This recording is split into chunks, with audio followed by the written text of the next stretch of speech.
ایک شخص نے چڑیا گھر بنایا اور اس نے داخلہ فیس $300 رکھی تھی، لیکن وہاں کوئی نہیں آیا کیونکہ فیس زیادہ تھی۔ اس نے کم کر کر $200 فیس رکھ دی، پھر بھی کوئی نہیں آیا۔ اس کے بعد اس نے فیس اور کم کر کے $10 کر دی، لیکن پھر بھی لوگ نہیں آئے۔ آخر کار اس نے داخلہ مفت کر دیا اور جلد ہی چڑیا گھر لوگوں سے بھر گیا۔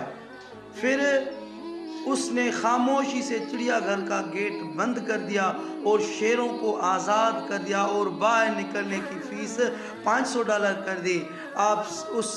سب نے وہ ادا کر دی۔ مورل آف دا اسٹوری، جیسا کہ ہم اپنی زندگی گزار رہے ہیں، ہمیں اویئر ہونا چاہیے۔ سستی اور مفت پیشکشوں سے ہوشیار رہیں۔ اگر مفت ہیں تو زیادہ تر امکان یہ ہے کہ آپ ان کی